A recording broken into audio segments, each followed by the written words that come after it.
ಶ್ರೀ ಸಾರರೂಪ ಗುರುಚರಿತ್ರೆ 5ನೇ ಅಧ್ಯಾಯ. ಶ್ರೀ ಗುರುಭ್ಯೋ ನಮಃ.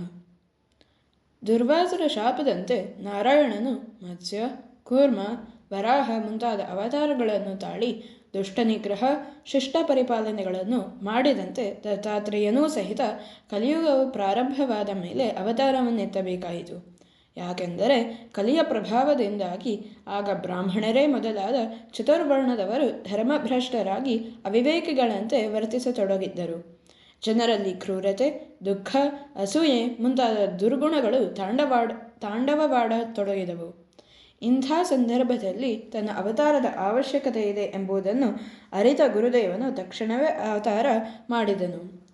ಪೂರ್ವ ದೇಶದ ಪೀಠಾಪುರವೆಂಬ ನಗರಕ್ಕೆ ಆಪಳನೆಂಬ ಹೆಸರಿನ ಆಪಸ್ತಂಭ ಶಾಖೆಯ ಬ್ರಾಹ್ಮಣನು ರಾಜನಾಗಿದ್ದನು. ಆತನಿಗೆ ಸುಮತಿ ಎಂಬ ಹೆಸರಿನ ಪತಿವ್ರತೆಯಾದ ಹೆಂಡತಿ ಇದ್ದಳು. ಪೂರ್ವಜನ್ಮದ ಕರ್ಮಫಲದಿಂದಾಗಿ ಸುಮತಿಯು ಹೆತ್ತ 3-4 ಮಕ್ಕಳು ಸತ್ತು ಹೋದವು. ನಂತರ ಹುಟ್ಟಿದ 2 ಮಕ್ಕಳಲ್ಲಿ ಒಬ್ಬನು ಕುರುಡನು, ಇನ್ನೊಬ್ಬನು ಹೆಳವನು ಆಗಿ ಬದುಕಿ ಉಳಿದಿದ್ದರು. ಹೀಗಾಗಿ ಆ ದಂಪತಿಗಳಿಗೆ ಅಷ್ಟೈಶ್ವರ್ಯಗಳಿದ್ದರೂ ಜೀವನದಲ್ಲಿ ನೆಮ್ಮದಿ ಇಲ್ಲದಾಗಿತ್ತು. ಹೀಗಿರುತ್ತಲೊಂದು ದಿನ ದತ್ತಗುರುದೇವನು ಭಿಕ್ಷುಕ ವೇಷದಲ್ಲಿ ಅವರ ಮನೆಯ ಬಾಗಿಲಿಗೆ ಬಂದನು. ಭವತಿ ಭಿಕ್ಷಾಂ ದೇಹಿ ಎಂದು ಭಿಕ್ಷೆ ಯಾಚಿಸಿದನು. ಆದರೆ ಅಂದು ಅವಳ ರಾಜನ ಮನೆಯಲ್ಲಿ ಪಿತೃಶ್ರಾದ್ದವಾಗಿತ್ತು. ಶ್ರಾದ್ದ ಕರ್ಮಕ್ಕೆ ಆಮಂತ್ರಿಸಿದ ಬ್ರಾಹ್ಮಣರು ಇನ್ನೂ ಬಂದಿರಲಿಲ್ಲ. ಹೀಗಾಗಿ ಬ್ರಾಹ್ಮಣ ಭೋಜನ ಮುಗಿಯುವವರೆಗೂ ಭಿಕ್ಷೆ ನೀಡಲು ಬರುವಂತಿರಲಿಲ್ಲ. ಭಿಕ್ಷುಕನ ಧ್ವನಿ ಕೇಳಿದ ಸಾಧ್ವಿ ಸುಮತಿಯು ಹೊರಬಾಗಿಲಿಗೆ ಬಂದು ನೋಡಿದಳು. ಬ್ರಹ್ಮ ತೇಜಸ್ಸಿನಿಂದೊಡಗೂಡಿದ ವಟುರೂಪದಲ್ಲಿರುವ ಭಿಕ್ಷುಕನನ್ನು ಕಂಡು ಅವಳಲ್ಲಿ ಪೂಜ್ಯ ಭಾವನೆ ಉಂಟಾಯಿತು. ಹಿಂದೂ ಮುಂದಿನ ವಿಚಾರ ಮಾಡದೆ ಒಳಗೆ ಹೋಗಿ ಆ ಬ್ರಾಹ್ಮಣನ ಭಿಕ್ಷುಕನಿಗೆ ಭಿಕ್ಷೆ ತಂದು ನೀಡಿ ನಮಸ್ಕರಿಸಿದಳು. ಸರ್ವಾಂತರ್ಯಾಮಿಯಾದ ದತ್ತನಿಗೆ ಸಂಪ್ರೀತಿಯುಂಟಾಯಿತು. ಆತನು ಆ ಸಾಧ್ವಿಗೆ, ಅಮ್ಮ, ಈ ನಿನ್ನ ದಾನವು ಶ್ಲಾಘನೀಯವಾಗಿದೆ. ನಿನಗೇನು ಬರಬೇಕೋ ಕೇಳಿಕೋ ಎಂದು ನುಡಿಯುತ್ತಾ ತನ್ನ ನಿಜರೂಪ ದರ್ಶನವಿತ್ತನು. ದತ್ತ ಸಾಕ್ಷಾತ್ಕಾರದಿಂದ ಮುದಗೊಂಡ ಆ ತಾಯಿ ಮತ್ತೊಮ್ಮೆ ನಮಸ್ಕರಿಸಿ, ಗುರುದೇವ, ನನಗೆ ಹುಟ್ಟಿದ ಮಕ್ಕಳಿಬ್ಬರು ಅಂಗವಿಕಲರಾಗಿದ್ದಾರೆ. ಆದ ಕಾರಣ ನನಗೆ ನಿನ್ನಂತೆಯೇ ತೇಜಸ್ವಿಯಾದ ವಂಶೋದ್ಧಾರಕನ ಪುತ್ರನನ್ನು ದಯಪಾಲಿಸು ಎಂದು ಪ್ರಾರ್ಥಿಸಿಕೊಂಡಳು. ಅದಕ್ಕೆ ದತ್ತಾತ್ರೇಯನು ನಸುನಗುತ್ತಾ, ನನ್ನಂಥವನು ಎಂದರೆ ನಾನೊಬ್ಬನೇ. ಅಂದ ಮೇಲೆ ನಾನೇ ನಿನ್ನ ಹೊಟ್ಟೆಯಿಂದ ಹುಟ್ಟಬೇಕಾಯಿತು. ತಥಾಸ್ತು ಎಂದು ನಡೆದು ಅದೃಶ್ಯನಾದನು.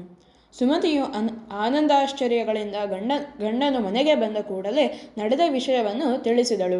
ಸಾಕ್ಷಾತ್ ದತ್ತಗುರುವೇ ತಮ್ಮ ಉದರದಿಂದ ಜನಿಸಿ ಬರುವ ವಾರ್ತೆ ತಿಳಿದ ದಂಪತಿಗಳಿಬ್ಬರೂ ಸಂತೋಷಭರಿತರಾದರು.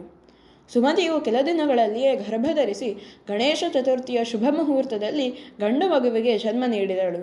ಮಗುವಿಗೆ ಶ್ರೀಪಾದ ಎಂದು ನಾಮಕರಣ ಮಾಡಿದರು. ಜ್ಯೋತಿಷಿಗಳು ಬಾಲಕನು ಜಗದ್ಗುರುವಾಗಿ ಮೆರೆಯುವನೆಂದು ಭವಿಷ್ಯ ಹೇಳಿದರು. ಶ್ರೀಪಾದ ಶುಕ್ಲ ಪಕ್ಷದ ಚಂದ್ರನಂತೆ ಬೆಳೆಯುತ್ತಿರಲು ತಂದೆ ತಾಯಿಗಳು ಆತನಿಗೆ 7ನೇ ವರ್ಷದಲ್ಲಿ ಉಪನಯನ ಕಾರ್ಯ ಮಾಡಿದರು. ಶ್ರೀಪಾದನು ಕೆಲವೇ ದಿನಗಳಲ್ಲಿ ವೇದವಿದ್ಯಾಪಾರಂಗತನಾದನು. ಆತನು 16ನೇ ವರ್ಷಕ್ಕೆ ಕಾಲಿಟ್ಟಾಗ ತಂದೆ ತಾಯಿಗಳು ಮಗನ ಮದುವೆಯ ಬಗ್ಗೆ ಆಲೋಚನೆ ಮಾಡತೊಡಗಿದರು. ಶ್ರೀಪಾದನು ತಂದೆ ತಾಯಿಗಳಿಗೆ, ನನಗೆ ವೈರಾಗ್ಯ, ಸ್ತ್ರೀಯೊಂದಿಗೆ ಮದುವೆ ಮುಗಿದು ನಾನೀಗ ವಲ್ಲಭನಾಗಿದ್ದೇನೆ. ಆದ ಕಾರಣ ನಾನು ಬ್ರಹ್ಮಚಾರಿಗೆ ಆಗಿಯೇ ಉಳಿಯುತ್ತೇನೆ ಹಾಗೂ ಭಕ್ತೋದ್ಧಾರದ ನಿಮಿತ್ತವಾಗಿ ಉತ್ತರ ದಿಕ್ಕಿನತ್ತ ಪ್ರಯಾಣ ಮಾಡುತ್ತಾ ತೀರ್ಥಾಟನೆಗೆ ಹೊರಡುತ್ತೇನೆ. ದಯವಿಟ್ಟು ನನಗೆ ಅಪ್ಪಣೆ ಕೊಡಿರಿ ಎಂದು ಕೇಳಿಕೊಂಡನು. ಮಗನ ಮಾತು ಕೇಳಿ ತಂದೆ ತಾಯಿಗಳು, ಅಪ್ಪ, ನೀನೇ ನಮ್ಮನ್ನು ತೊರೆದು ಹೊರಟರೆ ಮುಪ್ಪಿನ ಕಾಲದಲ್ಲಿ ನಮ್ಮನ್ನು ರಕ್ಷಿಸುವವರಾರು?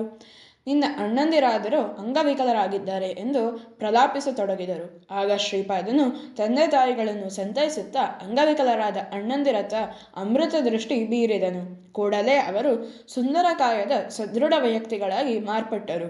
ಶ್ರೀಪಾದನ ತಾಯಿಯನ್ನು ಕುರಿತು, ಅಮ್ಮ, ಈಗ ನನ್ನ ಅಣ್ಣಂದಿರು ಸದೃಢ ಕಾಯದವರು, ಜ್ಞಾನವಂತರೂ ಆಗಿದ್ದಾರೆ. ಇದರಿಂದ ನಿಮ್ಮ ವಂಶವು ಉದ್ಧಾರವಾಗುತ್ತದೆ. ಇನ್ನು ನನ್ನ ಯಾತ್ರೆಗೆ ಅಡ್ಡಿಪಡಿಸಬೇಡಿರಿ. ಯಾಕೆಂದರೆ ನಾನು ಸಾಧುಗಳಾದ ಕೆಲವು ಭಕ್ತರಿಗೆ ದೀಕ್ಷೆ ಕೊಡುವುದಕ್ಕಾಗಿ ಕಾಶಿ ಕ್ಷೇತ್ರದತ್ತ ಸಾಗಬೇಕಾಗಿದೆ ಎಂದು ವಿನಂತಿಸಿಕೊಂಡನು. ತಾಯಿ ತಂದೆಗಳು ನಿರುಪಾಯವಾಗಿ ಆತನಿಗೆ ಅನುಮತಿ ನೀಡಿ ಬೀಳ್ಕೊಟ್ಟರು. ನಂತರ ಶ್ರೀಪಾದ ಶ್ರೀ ವಲ್ಲಭ ಸ್ವಾಮಿಯು ಮನೋವೇಗದಿಂದ ಶ್ರೀ ಕಾಶಿ ಬದರಿ ಯಾತ್ರೆಗಳನ್ನು ಮುಗಿಸಿಕೊಂಡು ನಂತರ ಗೋಕರ್ಣ ಕ್ಷೇತ್ರಕ್ಕೆ ಬಂದನು. ಅಲ್ಲಿ ಗುರುದೇವನು 3 ವರ್ಷಗಳವರೆಗೆ ವಾಸ್ತವ್ಯ ಮಾಡಿದನೆಂದು ಸಿದ್ಧಮುನಿಯು ನಾಮಧಾರಕನಿಗೆ ಹೇಳಿದನೆಂಬಲ್ಲಿಗೆ ಸಾರರೂಪ ಶ್ರೀ ಗುರುಚರಿತ್ರೆಯ 5ನೇ ಅಧ್ಯಾಯವು ಸಂಪೂರ್ಣವಾಯಿತು.